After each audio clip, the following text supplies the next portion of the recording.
O podcast que você ouve agora é uma produção da Central 3.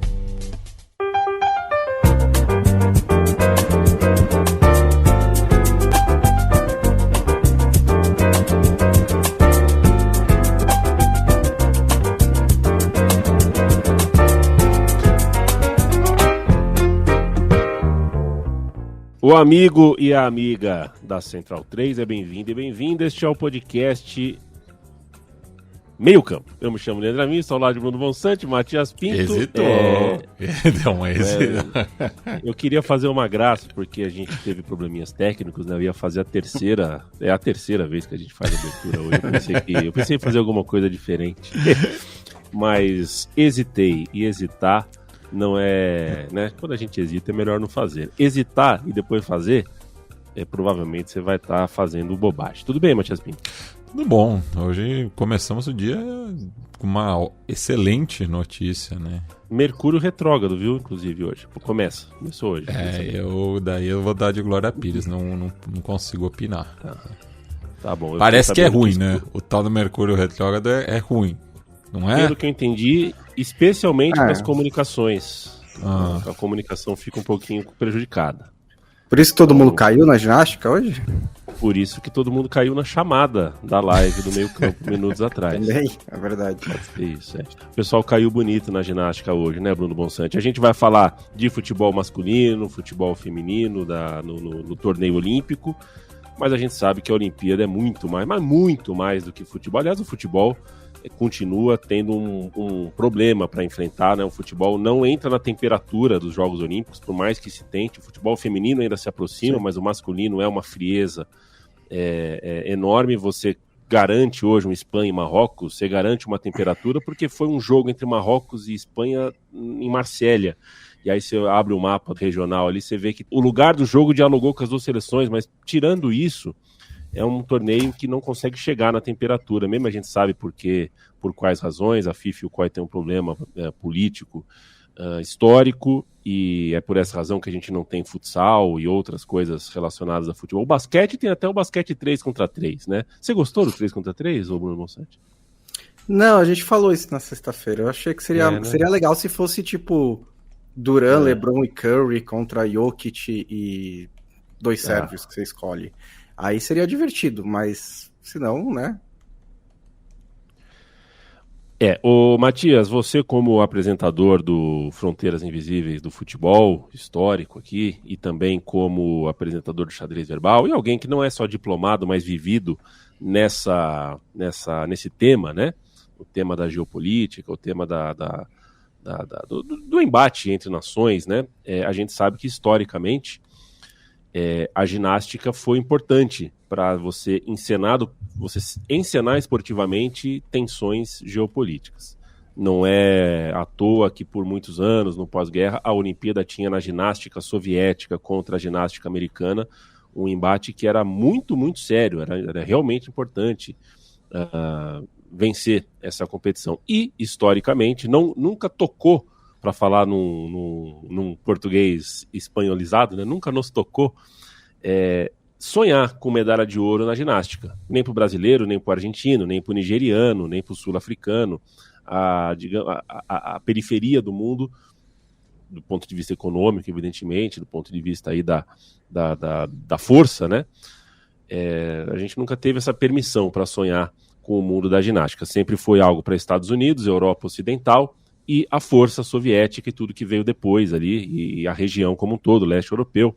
O fato é que hoje o Brasil faz parte desse mundo. O Brasil faz muito parte desse mundo. A Rebeca Andrade hoje alegrou todo mundo, e já não de hoje. E se não conseguisse o ouro hoje, não mudaria a lógica, o espírito desse raciocínio, porque o fato dela estar ali disputando, com as 3 cirurgias que ela tem no joelho, com tudo que ela conseguiu alcançar na carreira e conseguiu alcançar no segundo ciclo olímpico já, né, o que ela conseguiu em Tóquio, medalha de ouro, e consegue um ouro de novo agora, nos coloca num lugar que a gente é mais ou menos da mesma idade, e eu tenho certeza que na sua infância, assim como na minha infância, não era uma questão possível sonhar com o Brasil sendo protagonista na ginástica artística. Hoje somos. Pois é, né? Eu acho que um dado que corrobora, né, com isso é de que justamente no pós-guerra, né, apenas 6 países haviam subido ao pódio na competição por equipes feminina, né? Nessa edição dos Jogos Olímpicos tivemos aí a Itália e o Brasil como o 7º e o 8º, e o Brasil sendo o único do hemisfério sul, né? Então acho que é uma conquista muito importante, né, para o país, né? Eu acho que muito dessa medalha coletiva, mas a gente já vem, né, em algumas edições aí colhendo frutos individuais, né, mas que tem muito desse senso coletivo, né? Acho que a ginástica, mesmo individual, você tem uma força do grupo ali, né? É uma levantando a outra, né? Não existiria a Rebeca sem a Daiane, não existiria a Daiane sem a Daniela, e assim vai, né?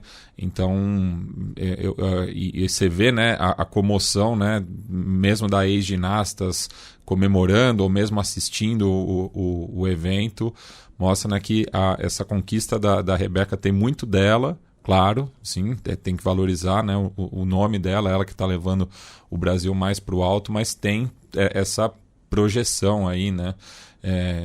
E a gente acompanhou, né? A nossa geração acompanhou isso de perto, né? Principalmente no atual século, né? No século passado, o Brasil ainda almejava, sonhava, começou a se concretizar, e agora a gente vê aí, né, a Rebeca como a maior medalhista do país, né, com todos os méritos.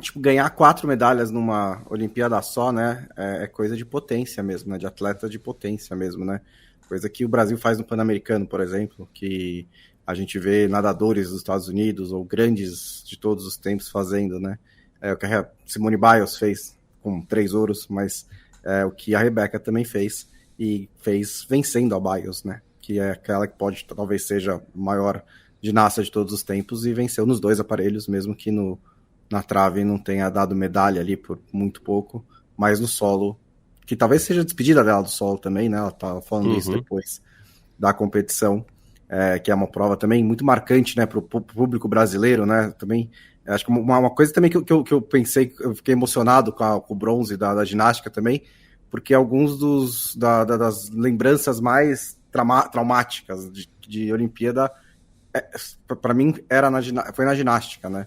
E aí ver a equipe brasileira conseguir levar um ouro, e depois ver a Rebeca no solo também perfeita, foi realmente muito significativo. Número grande de medalhas, muita coisa para aprender. Eu acho que pela primeira vez a gente tem um massivo interesse pelo regulamento, por essa coisa de entender exatamente essa nota do exercício, como é composta essa nota. Acho que a ginástica está hoje na sua comunicação com o público igual a Fórmula 1 dos anos 80, ou seja, precisa melhorar muito. GC, precisa pôr GC, precisa entregar estatística para a gente, possibilidade, precisa ser mais dinâmico, né? A gente assistiu bastante esse ano, eu assisti esse ano mais do que em outros anos a ginástica, em parte porque nos outros anos eu tinha dificuldade de entender, e agora o brasileiro tem direito e obrigação quase de entender o que está pegando, e eu achei a transmissão, né, mais uma vez, e agora a gente pode falar, agora que o Brasil é protagonista, né, a transmissão não pega o público pela mão. É bem confuso, bem confuso. Mas... o caso da trave acho que é muito ilustrativo disso, né, porque quando a Rebeca termina a prova dela, que parece muito boa, né, aí vem a nota de partida que foi baixa. Isso você já tem que ir buscar, né, também, para começar, né? Sim. Só que não é que a nota de partida foi baixa, é que ela não fez um negócio na trave que diminuiu a nota de partida, que eu também não sabia nem que acontecia. Eu achei que a nota de partida era a nota que partia, né? Enfim. Mas nada já disso, diz o nome, né? E assim, talvez imediatamente, assim, na hora, falar, olha, não fez, é muito difícil, né? Mas tem, assim, 5 minutos com a câmera na Rebeca esperando a nota, né? Acho que tem tempo suficiente para tentar explicar essas coisas continuam, tá tendo nesse momento vôlei de praia, vôlei de quadra, daqui a pouco a Ana Sátila tem mais uma prova, e eu mando um abraço pro Wagner Cavalcante, pro Délis Fernandes. Legal, né, cara? Eu gostei muito dessa brincadeira, cara. Com a Ana Sátila. Um abraço pro PP também.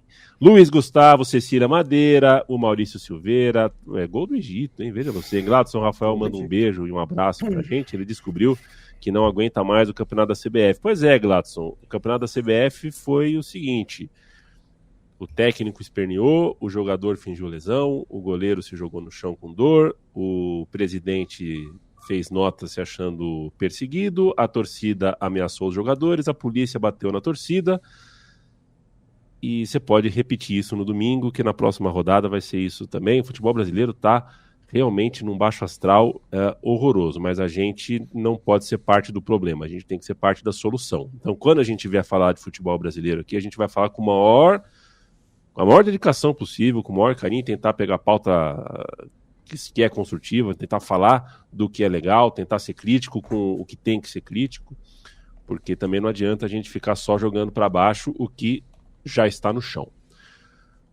Bruno Monsante, futebol feminino. O torneio olímpico está na sua semifinal. O Brasil, se você comparar o Brasil que perdeu para a França na Copa do Mundo de 19 para o Brasil que venceu a França na Olimpíada de 24, as duas seleções do papel são quase inteiramente diferentes. Você tem os totens, você tem a Marta estava suspensa, jogaria, mas tirando esses totens, as jogadoras bem maiores, Tamires, machucada, estaria em campo também e tal.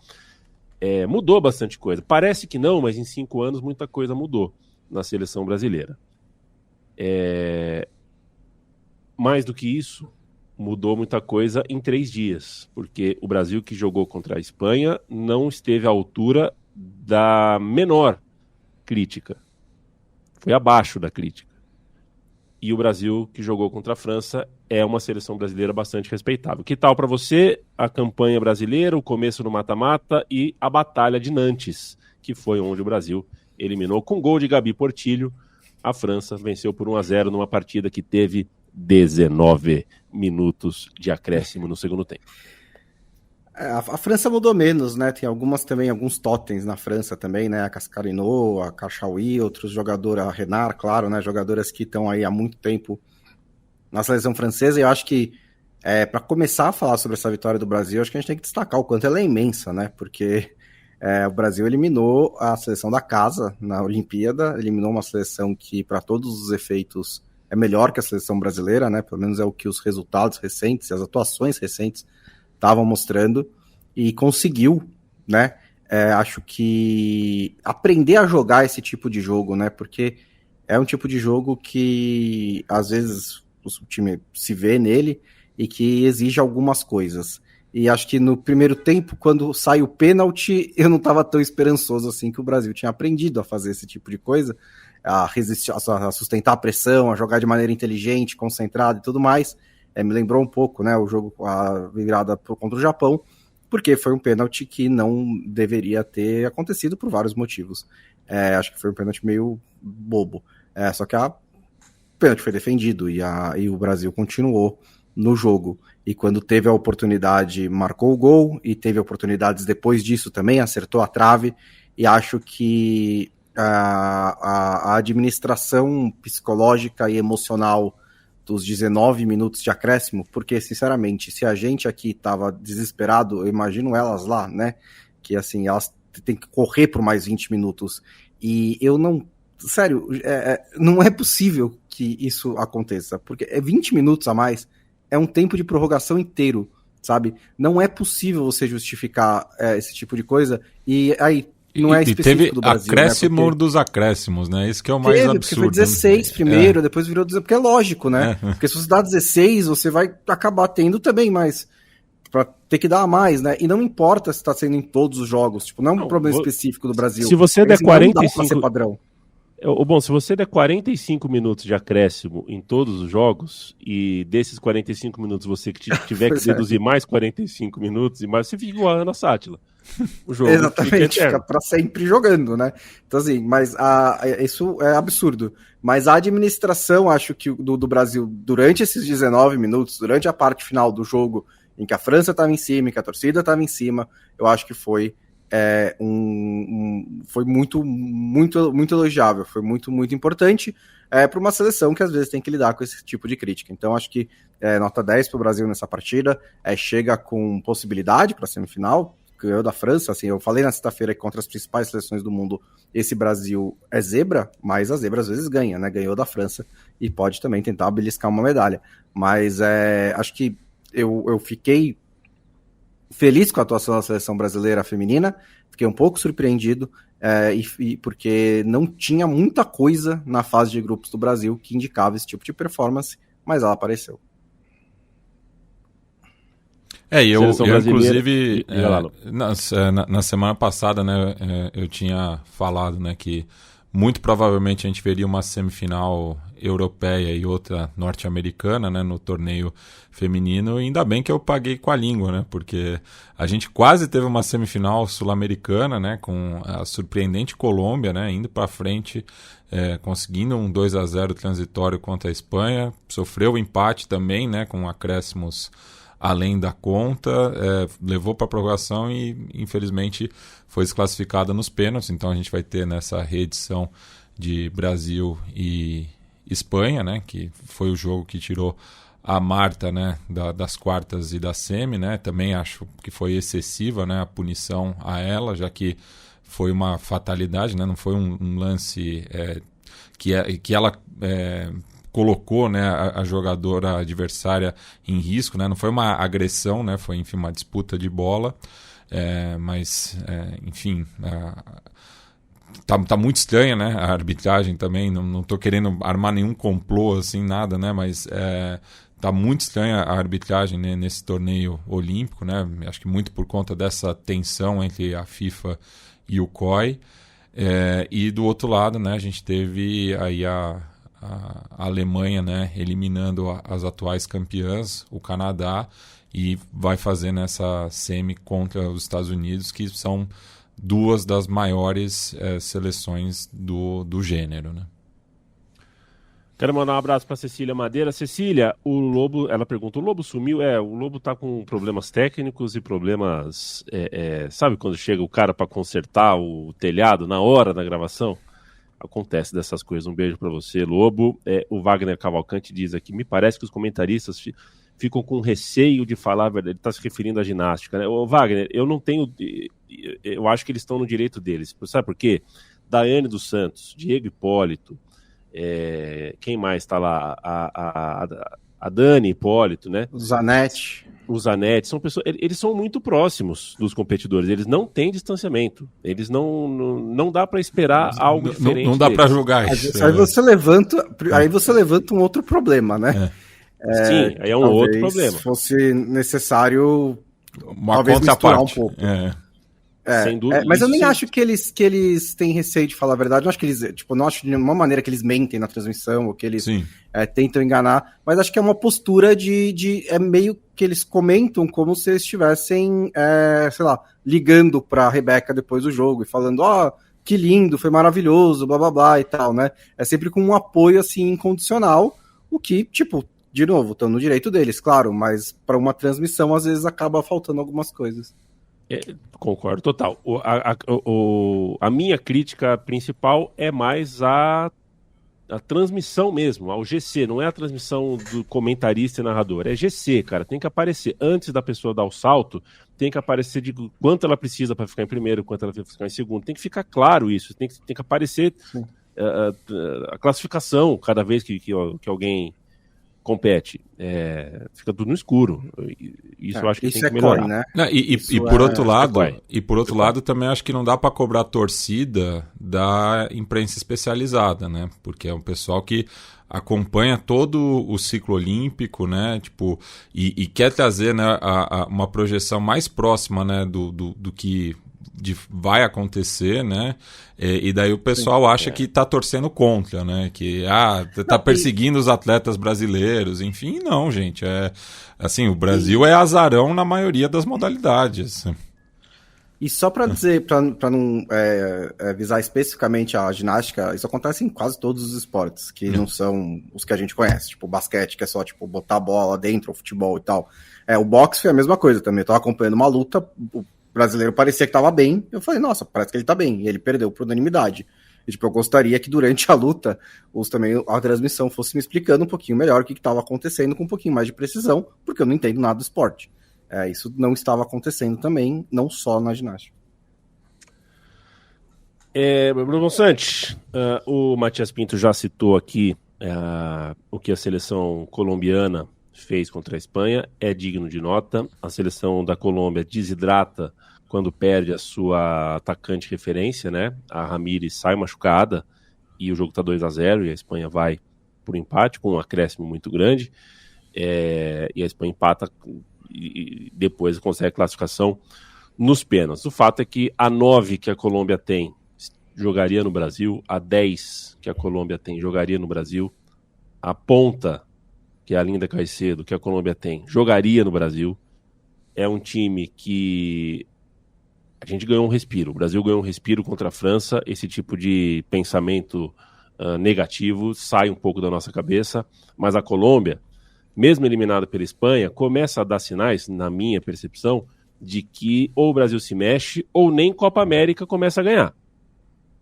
Eu queria um olhar seu para o resto da rodada do futebol feminino olímpico. Assim, essa é outra questão, né? Não sei se ainda está chegando muito perto desse ponto também de perder Copa América. Acho que a última que eu me lembro, o Brasil jogou bem mal e ganhou com sobras, não foi isso que aconteceu? Não, foi 1-0, um gol de pênalti polêmico. Então, pelo menos a parte de jogar bem mal parece que eu acertei, né? Sim, acertou. No resto da Olimpíada, acho que esse resultado foi um resultado bem, bem marcante, né? Porque você citou essas jogadoras, a Caicedo também teve que sair no segundo tempo, né? Também é uma perda importante para a Colômbia, talvez seja a melhor jogadora sul-americana em atividade, ou chegará lá em breve, né? Ela é muito jovem, tem muito potencial, já foi para a Europa, já está se desenvolvendo muito bem. Fazer jogo duro contra essa Colômbia, contra uma Espanha, né, que vende o título da Copa do Mundo, depois de uma também campanha dessa Colômbia muito boa na Copa do Mundo, né, a gente também elogiou bastante na Copa, eu me lembro muito bem, para cair realmente de cabeça erguida. E do outro lado da chave, acho que não foi exatamente uma surpresa, assim, né, a vitória da Alemanha. Eu acho que acho que a Alemanha, até por nomes, né, tem jogadoras que eu gosto mais do que das jogadoras canadenses, mas a Canadá vinha muito bem, né? Vinha com a faca nos dentes, né? Para vingar a punição pela espionagem, que falei na sexta-feira que achei um pouco exagerada, e estava ganhando todos os jogos e vinha até nas cotações, estava com uma cotação de zebra contra a Alemanha e parecia um jogo mais equilibrado que isso, e foi realmente um jogo equilibrado. E aí a Alemanha passou nos pênaltis. E no outro jogo, uma vitória apertada dos Estados Unidos contra o Japão, né? O Japão também que venceu o Brasil de virada, né? Que vinha com uma boa toada, e os Estados Unidos que está bem renovado, fazendo uma boa Olimpíada até aqui, né? Teve dificuldade nesse jogo, mas vem fazendo uma boa Olimpíada com a Emma Hayes. Mas é uma seleção bem renovada também, né? Então acho que dá também para esperar um pouquinho de ajustes. Ficaremos de olho. O time do Japão, bem interessante, de fato. Foi o que eu mais gostei de ver jogar, além desse time dos Estados Unidos, que parece o elan perdido recentemente, parece estar sendo recuperado. O Pedro Halpe anunciou aqui, inclusive, no nosso chat, o gol da França. O Vinícius lembra aqui que... Vinícius. O Vinícius fala que sobre essa outra coisa, né, que está pegando na nossa conversa de Olimpíada, que tudo foi roubado. Assim, o brasileiro, atualmente, a gente vive em tempos de John Textor. E não só dele. A gente vive tempos de qualquer dirigente, presidente, diretor de futebol, técnico e até jogadores acham que estão sendo roubados o tempo inteiro. A gente não tem a menor maturidade para lidar com um esporte que tem júri. E esses jurados são encarregados de dar nota. É óbvio que todo brasileiro vai achar que os jurados estão de sacanagem. Porque... é o nosso dia a dia, a gente está vivendo nessa. As pessoas estão acreditando suas derrotas e suas frustrações sempre a problemas de arbitragem, problemas de mediação, é sempre culpa dos outros. Então, a gente pode discordar uma coisa que até a Nádia Comaneci hoje discordou de notas olímpicas, então discordar pode. Agora, sai gritando que foi roubado e tal. A gente tem que ter um pouquinho de semancol também, entender que a gente não é É que a semântica... É que a semântica do futebol que a gente traz, né, também. Exatamente. Assim, que quando, mesmo no futebol, quando diz, foi roubado, tipo, você não tá realmente tentando imputar um crime ou uma organização e tal, é tipo um jeito de falar, né, que eu, assim, eu não acho que é o mais correto, né, e já causou problemas a figuras do jornalismo esportivo, e aí também eu acho que na Olimpíada virou meme, né, na última semana, né, tipo, tudo foi roubado aqui, roubado ali, que podemos discutir se é saudável ou não, tá? Até acho que tem alguns problemas, mas acho que é mais essa pegada. Não, e assim, tem esse lance também, né, que eu acho que a cada edição dos jogos isso tende a piorar, de que a vida pessoal, né, desses jurados, enfim, dos árbitros, ela vem à tona, né? Então, tipo, teve o caso lá do Pedro Scooby, né, que revelou, né, que um dos árbitros do surf tinha uma foto com um dos atletas que era o seu conterrâneo. Hoje na ginástica também teve o caso de uma das árbitras ter sido flagrada também colocando a medalha de prata de uma chinesa, enfim. Então, essas suspeitas estão sendo levantadas não tão infundadas assim também, né? Enfim, e eu acho que isso tende a piorar, e aquela velha máxima, né? A mulher de César não tem que ser honesta, ela tem que parecer honesta, né? Então, a imagem vale muito, né? É verdade, no entanto, a gente tem que definir o limite disso, né? Porque senão a gente vai terminar jogando futebol com um chat GPT de árbitro e um VAR de inteligência artificial definindo o que é impedimento, né? As pessoas têm vida, a gente não vai ser arbitrado por fio de chocadeira.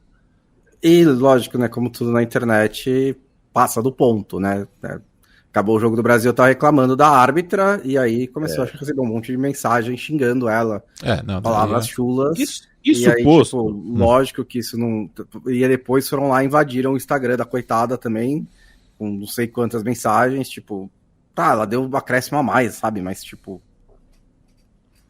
Mas historicamente, eu acho que uma das questões históricas da gente criticar menos a nossa seleção feminina quando ela merece críticas é isso. Esse é um problema. Eu, por exemplo, tenho essa trava. Eu sei que determinadas críticas não podem ser feitas porque ao fazê-las, daqui meia hora eu faço parte do mesmo grupo de pessoas que na verdade estão sendo misóginas, estão sendo machistas, estão sendo absolutamente violentas, escrotas e tudo mais. É um desafio. Eu acho que você faz parte do mesmo grupo se você não for. Se a sua crítica foi equilibrada, foi ponderada, não é o mesmo grupo. Teoricamente, né?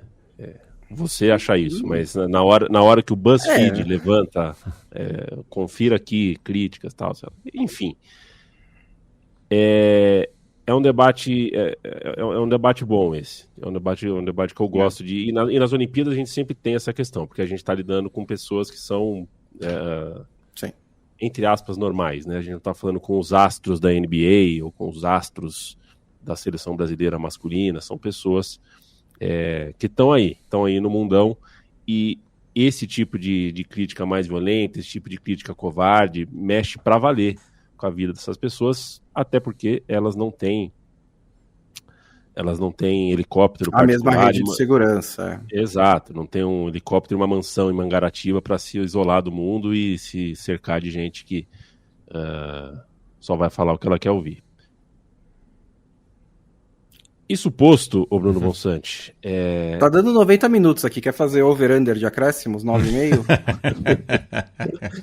Na KTO deve ter isso, deveria, se não tem, deveria ter. Eu tô falando tudo isso, mas o que a França fez com o Japão na final do judô, você jogou pouco na várzea, viu, Bruno Bonsante, mas o Matias Pinto sabe do que eu tô falando. Vai no Vila Paulina.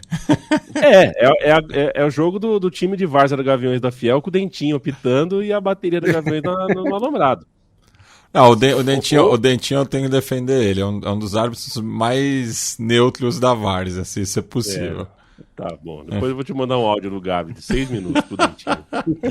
6 minutos do Gabi descascando o Dentinho. O problema era o impedimento no Vila Paulina, não existia pro time da casa. Cara, eles iam estar lá até agora, se o Ted René não desse o Ippon no japonês, eles iam estar lá até agora. Quando o presidente o Macron tava lá, né? Tava. Só para você ter uma ideia do nível. E só para assim, na França ele é o líder do exército também, Matias? Isso não sei, Bronça. Como nos Estados Unidos? Porque eu ia falar, né? Se esse comandante sênior do exército tá lá olhando, né? É um negócio meio intimidador, né? Mas também não sei se é ele. Não teve como. E aí o sorteio do jogo da luta de desempate é um botãozinho de enter, assim. Aí como é que a pessoa não vai desconfiar, né? Cai o Teddy Riner? Estão absolvidos. As pessoas que acham que foi armado estão absolvidas. Ô Bonsa, aqui, ó, o presidente é o chefe de Estado, comandante-chefe das Forças Armadas, co-príncipe de Andorra, grão-mestre da Ordem da Legião da Honra e proto-cônego da Basílica de São João de Latão. Isso de acordo com a Constituição da Quinta República da França. Então, só para não deixar. Nunca eu mexer com o príncipe de Andorra. Co-príncipe. Não, é o co-príncipe. O príncipe de Andorra. Co-príncipe. Co-príncipe. Porque tem o príncipe de Andorra, que é o. Verdade. O glorioso o príncipe de Andorra. Príncipe de Andorra. Vamos lá. O príncipe de Andorra é o glorioso João Henrique Vives. Olha só. Vives?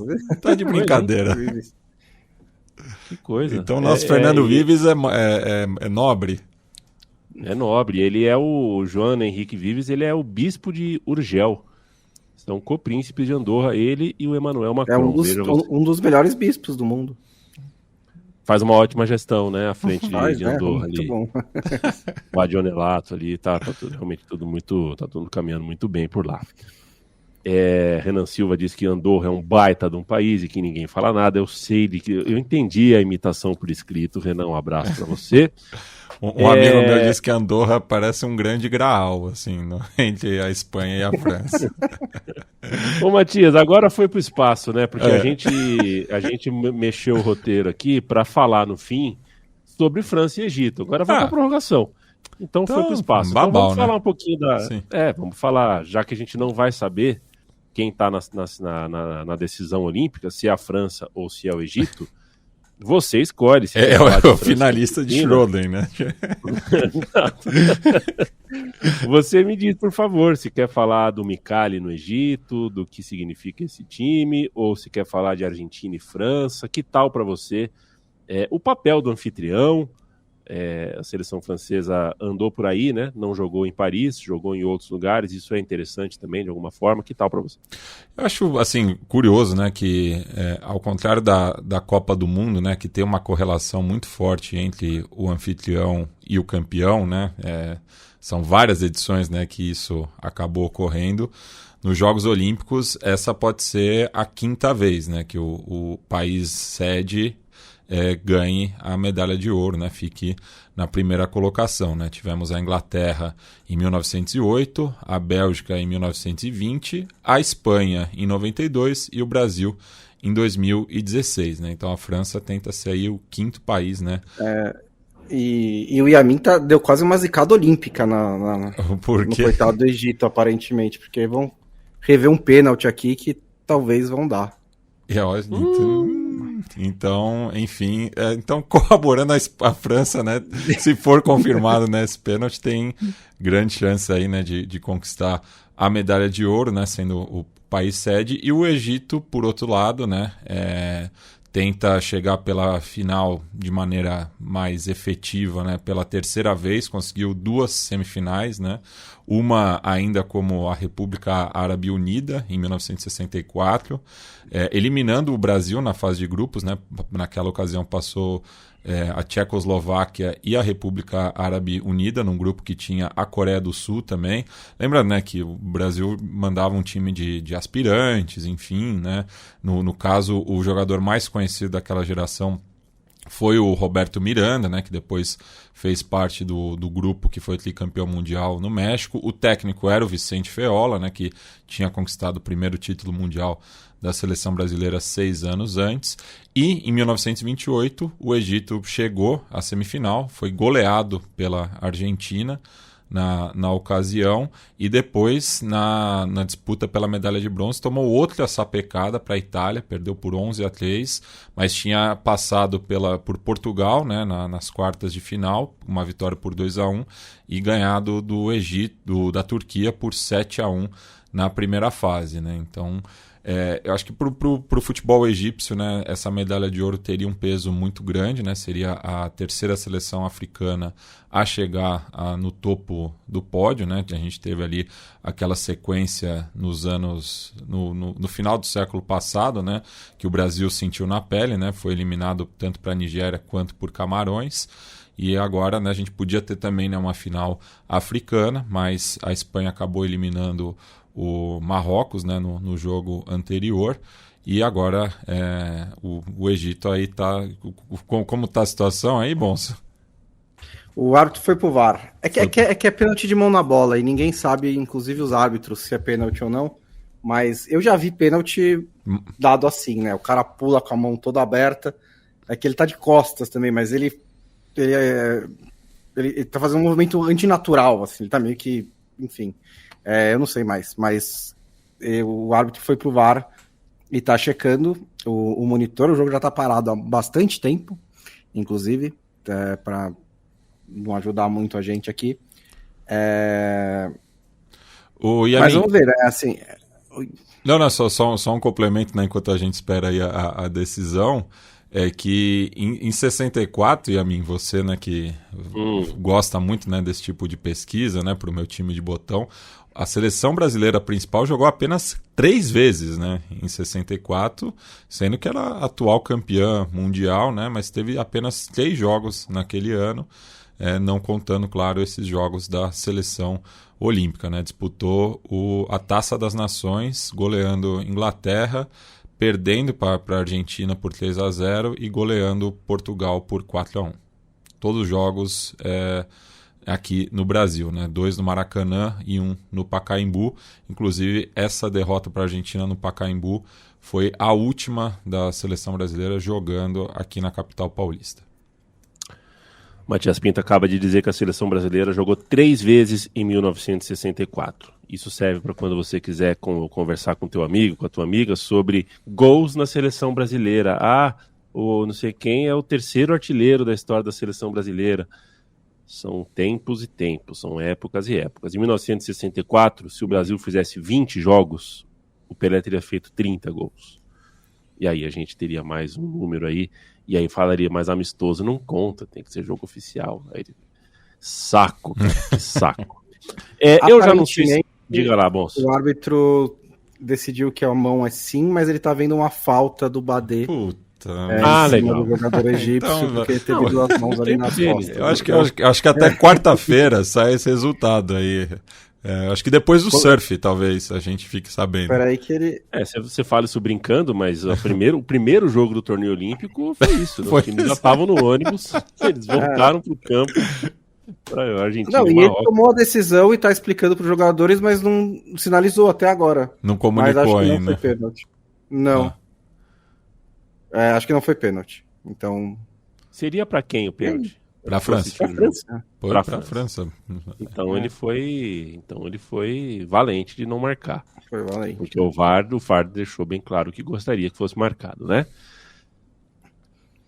Eu não sei, eu acho que eu falei na nossa gravação aqui que não foi pro ar, né, Mati? Fazer essa observação aqui antes de largar o futebol olímpico, de que a gente tem consciência que o futebol olímpico sofre, porque o COI e a FIFA brigam. Então, se você se pergunta por que não tem futsal, por que não tem beach soccer, por que não tem outras modalidades, de repente, de futebol, coisas relacionadas a futebol, é porque a FIFA e o COI não conseguem se entender, nem para decidir tempo de acréscimo, arbitragem, direito de data FIFA, tudo mais.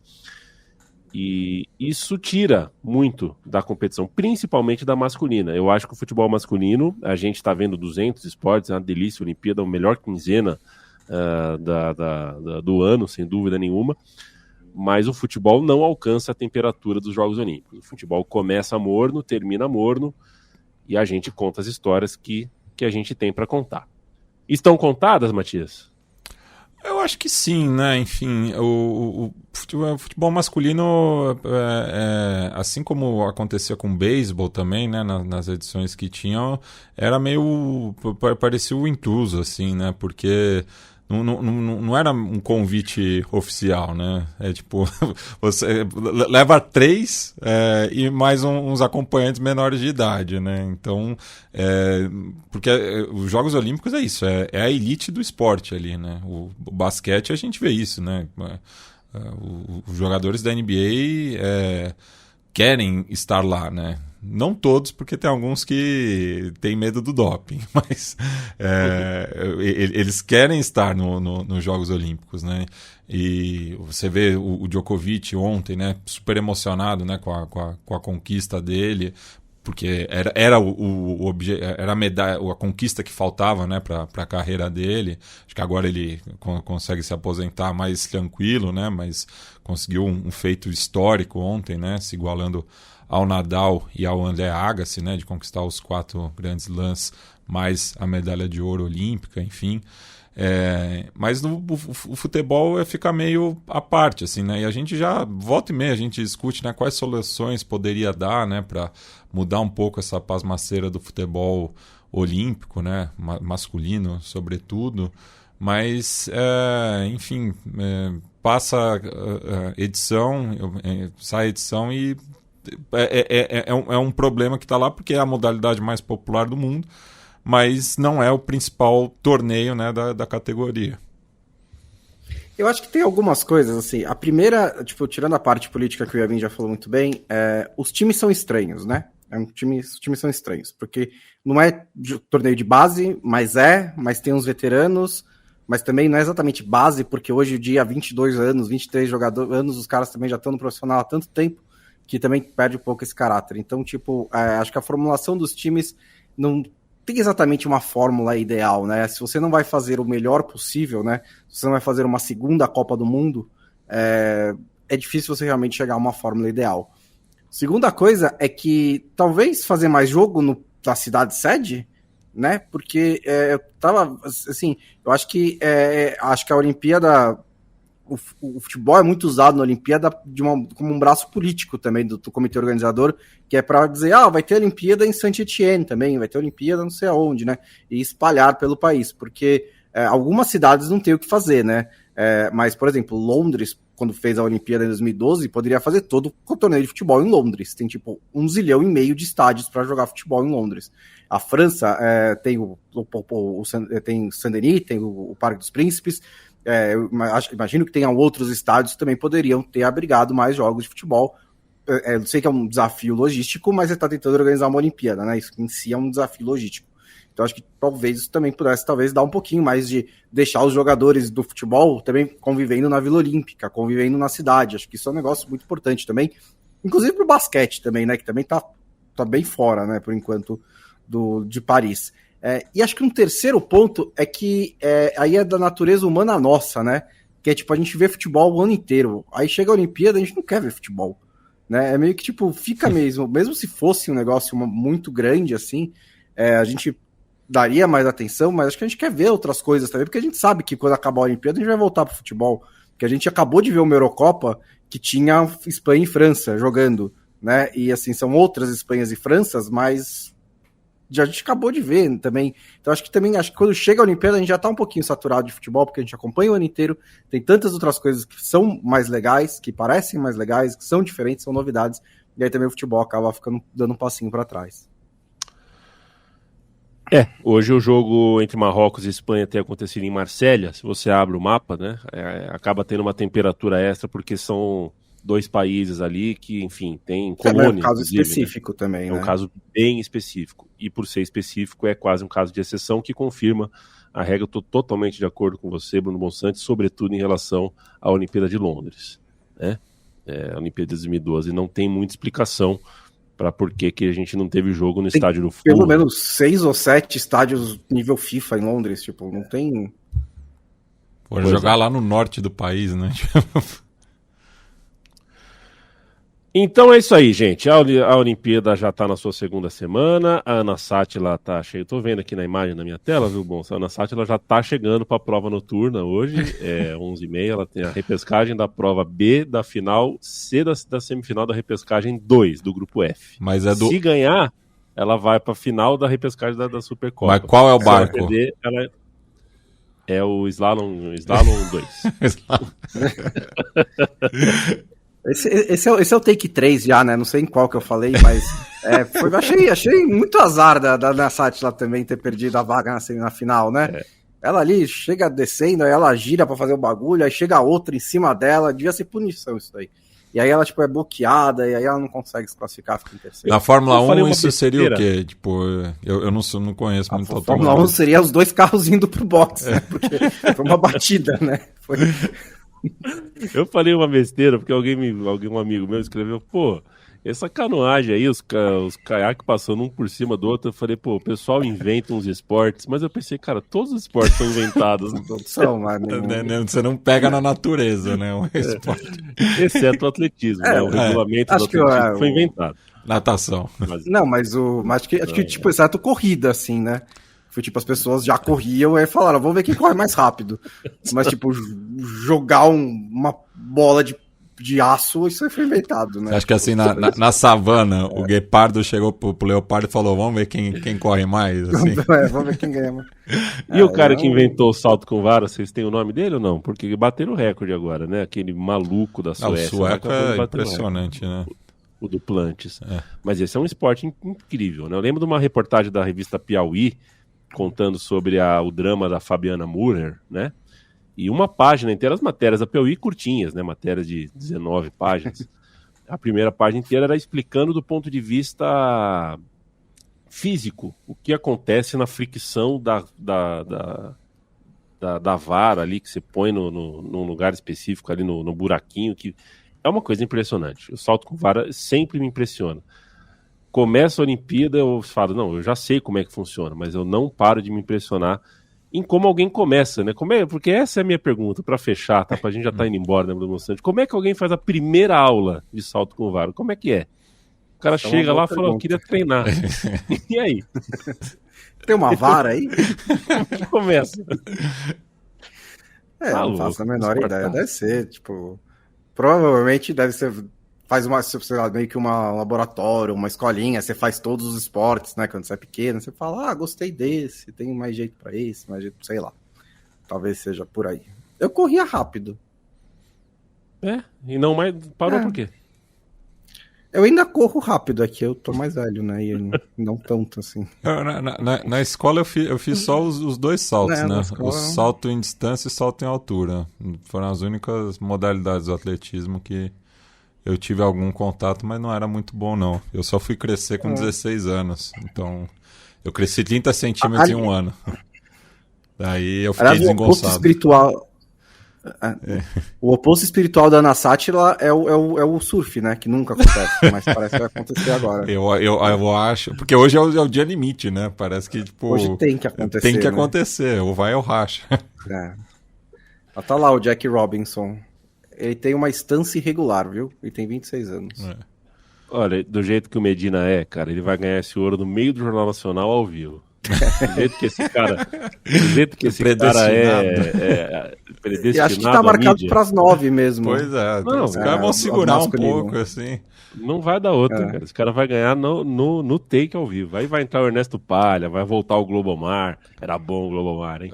E vai ser uma festa. O Galindo vai estar ao vivo lá no Tahiti. Renata Vasconcelos vai fazer a chamada. É isso. Matias. E teve jogador expulso do Egito, viu? Não sei se foi justo ou não, mas acho que vale a menção. E uma seleção está expulsa da Vila Olímpica, é o Brasil do Bernardinho, o vôlei masculino, mas não tem muito o que lamentar, porque o vôlei está equilibrado. Eu tenho assistido muito vôlei, viu, Bruno Bonsante? Não sei se você sabe disso, inclusive é o meu... eu acho que é o esporte que eu mais assisti depois do futebol nesse último, assisti até mais do que basquete, inclusive porque é um esporte de estudo meu para fins. Alô, KTO, beijo para vocês, é onde eu tenho estudado. o vôlei está muito equilibrado, o vôlei masculino está muito equilibrado, e o Brasil, um passinho atrás que seja, já fica muito atrás, a primeira fase. A Itália hoje, que ganhou do Brasil na primeira fase, fez um milagre contra o Japão, não sei se vocês acompanharam, o Japão ia ganhar de 3-0, estava 24-21, e os Estados Unidos conseguiram virar o terceiro set, com 4 pontos em sequência, depois ganharam de 27-25 e fizeram 26-24 no quarto set e ganharam no tie-break. Está tudo muito equilibrado. E esse time dos Estados Unidos é muito, muito forte. Então, sem muita lamentação, eu gosto da seleção de vôlei do Brasil, apesar de tudo, porque se a gente for lembrar e listar em quem votam as pessoas e que tipo de manifestação política e cidadã elas têm, a gente o futebol. Vai sobrar muito pouca coisa. E eu prefiro lembrar que, bem ou mal, o voleibol do Brasil produziu pessoas preparadas como Ana Moser, pessoas bacanas como a Fabi e outras que estão aí, e a gente sabe que estão, mas preferem não se manifestar porque sabem que é difícil se manifestar de maneira progressista no Brasil. Aliás, belo uniforme da seleção brasileira de vôlei, hein? Eu gostei. Ontem eu vi Deadpool e Wolverine, né? E uma das piadas do filme é que vão obrigar o Hugh Jackman a ser Wolverine até ter 90 anos. A gente vai obrigar o Bernardinho a ser técnico da seleção brasileira de vôlei masculino pra sempre também? Tipo, não tem nenhum outro técnico de vôlei no na última edição foi o Renan, né? Mas não deu muito certo também. Tem que saber assinar os contratos, cara. Ele assinou um contrato bomba lá em 1996. Entendi. Não consegue se livrar dele. Acontece. Matias, beijo pra você. Seu destaque final. Meu destaque final, acho que não se fala em outra coisa, né? A final do intermédio do Uruguai. Aqui fica o Gol TV, fez uma chamada para os melhores momentos, golaços, rojas e penales em la final, né? Tivemos aí torneio intermédio, que foi um torneio criado em 2017, né, pela Associação Uruguaia de Futebol, para preencher o calendário, né? Porque se aqui no Brasil a reclamação é que o calendário é muito extenso, no Uruguai é que ele é muito enxuto, né? Os clubes que não disputam as competições continentais têm 30 jogos no ano, então criaram esse torneio para diferenciar um pouco, para ter mais pontos em disputa, né, para a tabela anual, que define um dos finalistas, né, do campeonato uruguaio, e para ter mais jogo mesmo, né? Enfim, então os 16 clubes da primeira divisão são divididos em 2 grupos, o campeão de cada grupo faz a final, e pela primeira vez, né, desde 2017, tivemos o Superclássico decidindo o torneio intermédio, né? O Peñarol nunca tinha chegado numa final, enquanto que o Nacional tinha disputado outras 4 e vencido todas, é o maior campeão desse torneio, que dá uma vaga direta para a Copa Sul-Americana. Mas geralmente, né, quem conquista o torneio intermédio está brigando também por Libertadores, então essa vaga acaba sendo repassada, né, para outro clube. O outro campeão desse torneio foi o Liverpool, né, que é o atual campeão uruguaio, ganhou em 2 oportunidades, inclusive numa delas com o Nicolas de la Cruz assistindo, né, os seus ex-companheiros quando ele já estava no River Plate, ele que é surgido lá no clube de Belvedere.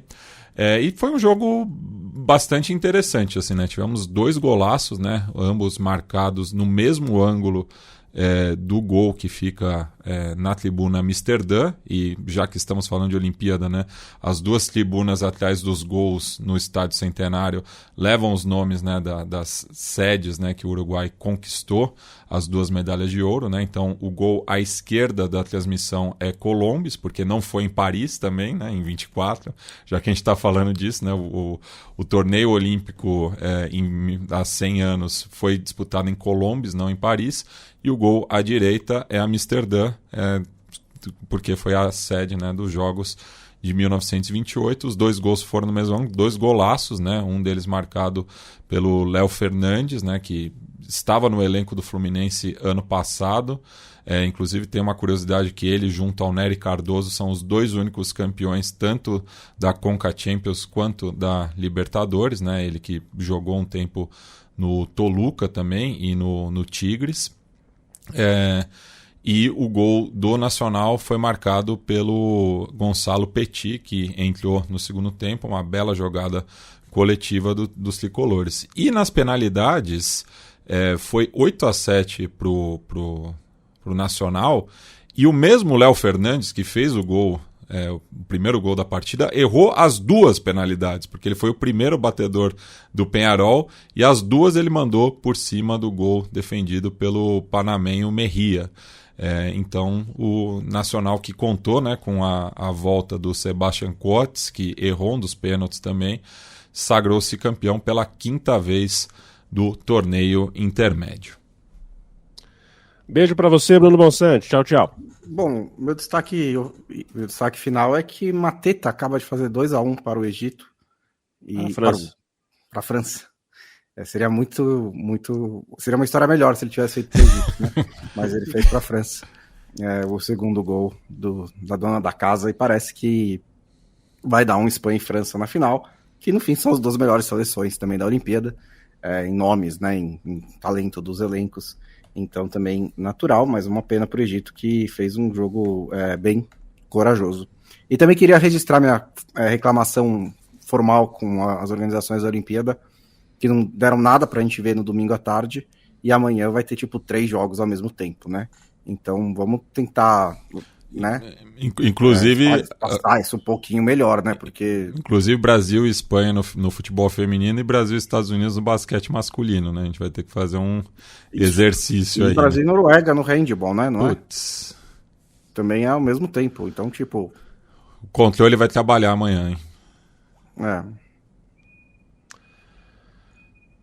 A gente se encontra na sexta-feira com mais um episódio do podcast Meio Campo. Você conversa com a gente nas redes sociais, você conversa com a gente nos nossos grupos, para vocês que são apoiadores, para vocês que são inscritos no canal do Meio Campo. E se gosta do nosso trabalho e tem algum amigo ou amiga que você acha que que vá gostar da gente, o boca a boca ainda é a melhor forma de você expandir a audiência de um podcast.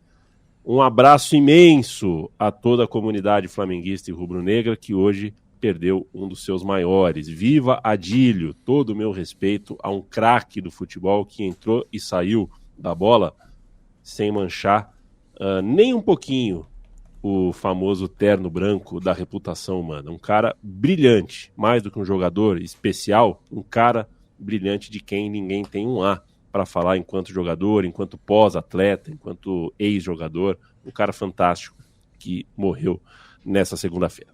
Até sexta-feira, gente. Beijo.